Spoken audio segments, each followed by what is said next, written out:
Okay, so hello, today we're going to be covering the biology of the eukaryotic cell. And as an overview, there are many organelles that make up the components of the cell, and each organelle plays a very vital function that the cell cannot completely operate without. So our interns are going to go through each of these organelles and share their function, importance, and a few fun facts. And then let's get started with the plasma membrane. So the plasma membrane, also known as cell membrane, is like the outer layer of every cell that separates the inside of the cell from the outside and acts like a protective barrier that controls what goes in and out of the cell, helping to keep the cell safe and work properly. And if the plasma membrane does not work, harmful substances can enter the cell, and that could lead to cell damage or even cell death, causing serious health problems. And some functions are basically, plasma membrane protects the cell by controlling what enters and exits. It helps communicate with the other cells in response to environment. So when I say like communicating, plasma membranes, they have special proteins that could sense what's happening around, and this like helps the cell to react to changes, like receiving signals from hormones or adjusting to changes in temperature or nutrients, which is important for the cell's survival and function. And the importance is it's basically like a barrier that protects the cell, and it maintains cell stability by supporting the cell's shape and ensures proper function. And the fun fact is that plasma membranes are made of a double layer of lipids, where like one side is water friendly, and the other side is or, like repels water.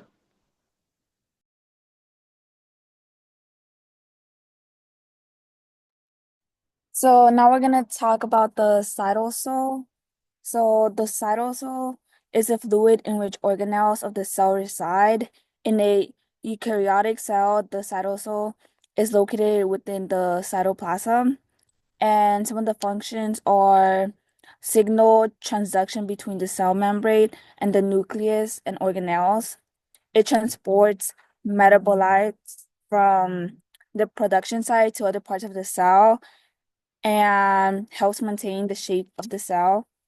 The importance is that it's significant in supporting metabolic processes like glycolysis, which provides energy for the cell.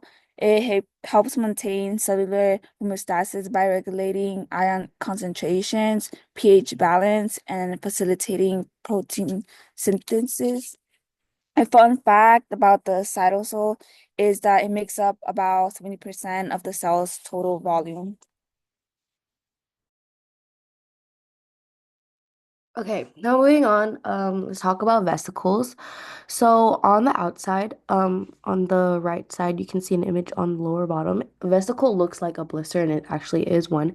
And on the inside, it's considered a self-contained structure consisting of fluid or gas surrounding, enclosed by an outer membrane called the lipid bilayer. And as you can see on the top picture, it shows an example of that. So the functions of a vesicle are there's different types of vesicles, so that there's different functions and biological processes for it. But in general, it helps transport materials that an organism needs to survive. It recycles waste materials, and it also absorb and destroy toxic substances slash pathogens to prevent cell damage and infection. It is quite similar to vacuoles, but have own unique functions and abilities. For example, they fuse with membranes of other cells. So the importance of a vesicle is it's similar to like a school bus. So it transports, prevents, no wait, it prevents cell damage and infection, but also transports, stores, and deliver proteins to an organism. And fun facts about vesicles are if we didn't have vesicles, then there'll likely be death of cells and likely be death of a person. Um, if vesicles malfunctions, then diseases can occur, specifically genetic diseases, and many vesicles are made in the Golgi apparatus and endoplasmic reticulum.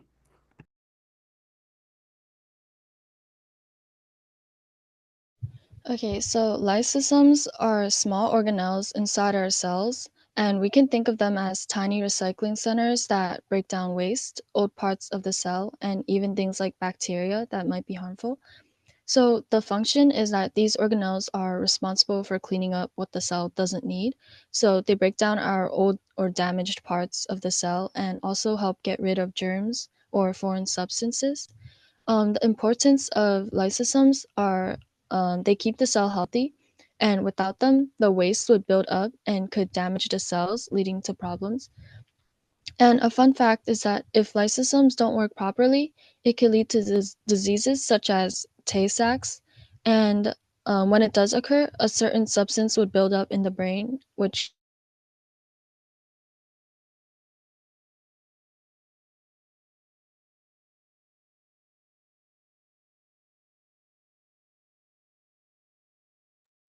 Now we're gonna go over peroxisomes. Peroxisomes are small membrane organelles that contain enzymes with a variety of metabolic reactions energy to metabolism. Although peroxisomes may help the body, but some dysfunction can lead to health issues such as severe neurological issues, development delays, various disorders, diseases, and cancer. The function of peroxisomes is that they help carry out oxidative reaction using molecular oxygen in the body. And some points are that they play an important role in lipid metabolism. It breaks down fatty acids in the body that helps remove harmful substance in your body and signals protects oxidative damage in your body from harming. Some fun facts are that they collaborate with endoplasmic reticulum and mitochondria. It is located in the cytoplasm of the eukaryotic cells and generates hydrogen peroxide. Okay, next are ribosomes, which make proteins from RNA templates. So they're the site of translation, but we'll go over the central dogma next week. So they're important for making proteins because cells need proteins to work. And for other organelles, the template that ribosomes translate are created in the nucleus. Ribosomes are protein RNA complexes, and there are a lot in each cell because you need to make a lot of proteins. Each ribosome has two subunits, the large subunit, which is seen on the top, and the small subunit, which is seen at the bottom. They can be bound ribosomes or they can be free ribosomes. So bound ones are attached to the rough endoplasmic reticulum. There are also different sizes in prokaryotic and eukaryotic cells. So this has been leveraged by doctors to create antibiotics. And certain toxins can disable the ribosomes, like the Shiga toxin and ricin.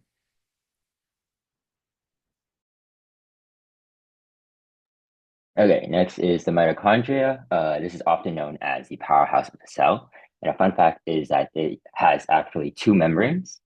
The main function of mitochondria is actually to convert nutrients into energy in the form of adenosine triphosphate or ATP through cellular respiration. And it's important because it assists in apoptosis process, which is basically cell death, calcium storage, and also heat production. The mitochondria is very like central within all of the organelles as it collaborates with pretty much like all the other organelles. For example, in nucleus, endoplasmic reticulum, Golgi apparatus, the cytoskeleton, and more. And some dysfunctions within the mitochondria can have links to cancer, neurodegenerative diseases, organ failure, and muscle weakness.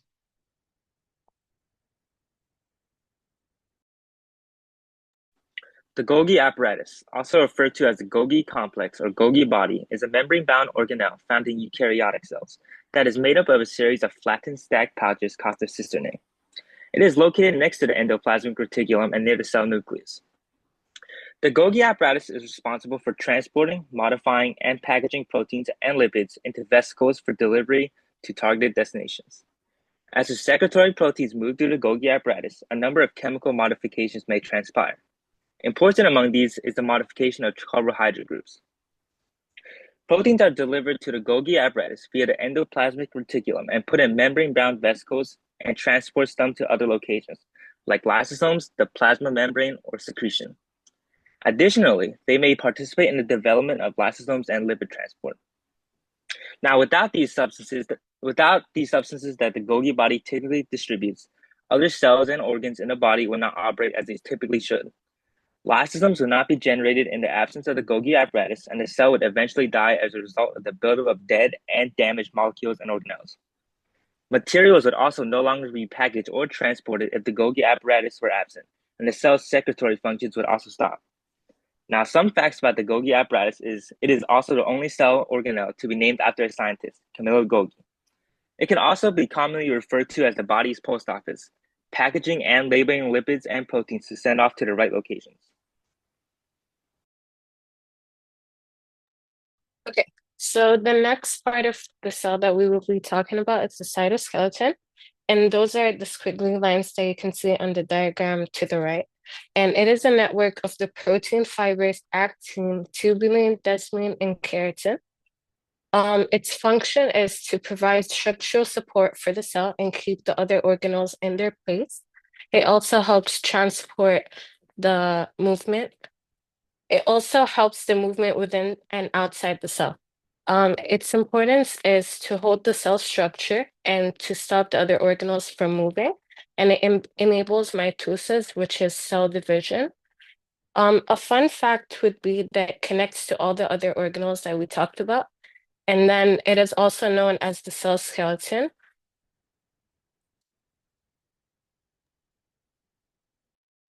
All right, so the rough endoplasmic reticulum.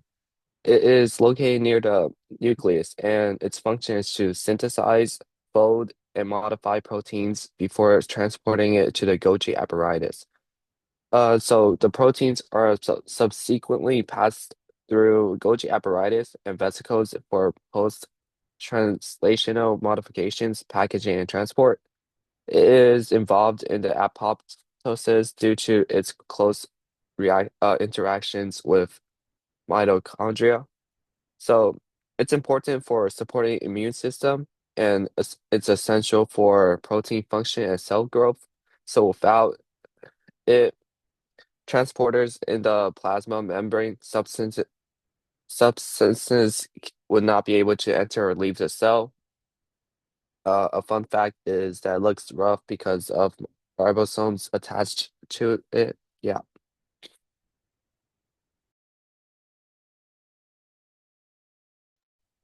Now we have the smooth endoplasmic reticulum.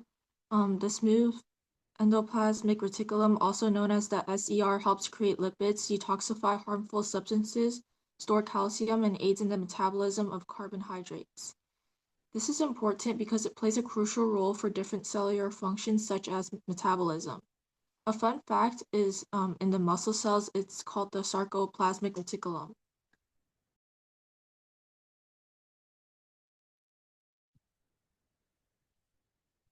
Imagine your cell as a factory with the nucleus as its main office, where all major decisions are made. Inside this office sits a powerful yet small department, the nucleolus, responsible for producing ribosomes, the essential machines that build proteins. Ribosomes are like tiny protein-making machines, and before they can get to work, the nucleolus assembles and processes them, ensuring that they function correctly. The nucleolus, in terms of its location, the nucleolus is not found within the nucleus of eukaryotic cells. It is not attached to the membrane, but rather it forms a tight spherical area within the nucleus, as seen in the picture. Its location allows it to be close contact with the chromatin, where it may access the DNA required for rRNA synthesis. This strategic positioning is important.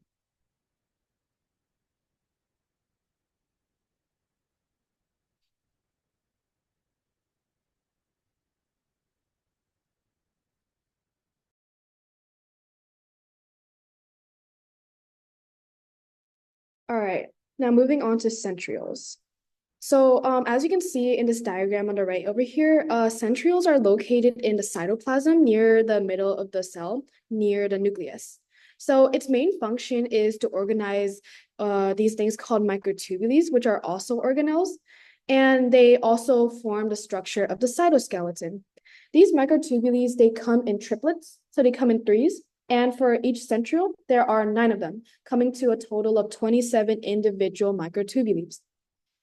And what these microtubules do is they create spindle fibers, which are very important in mitosis, or also known as cell division.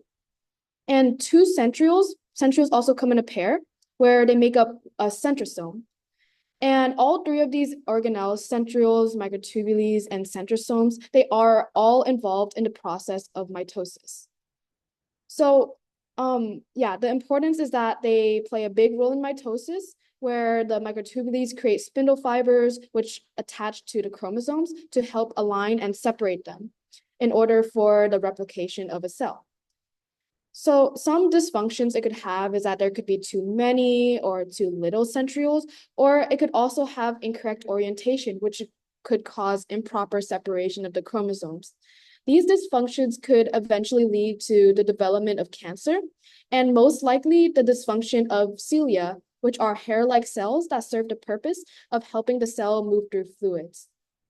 Fun fact, a pair of centrioles are called mother and daughter, whereas the newly formed centriole, the centriole that was formed right after the making of a new cell, is called a daughter.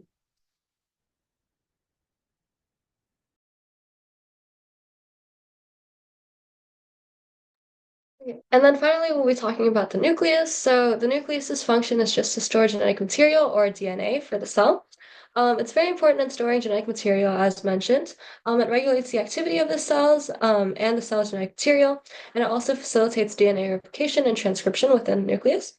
And a fun fact about the nucleus is that this is where the process of cell division starts. Okay, great. And that's the last organelle that we have for today. I realized halfway through that I should have prefaced this by saying that the order of the slides is to envision yourself entering the cell through the outside and then going from the periphery into the middle. So the nucleus is the middlemost organelle, and then the plasma membrane, which we started with, is right on the edge.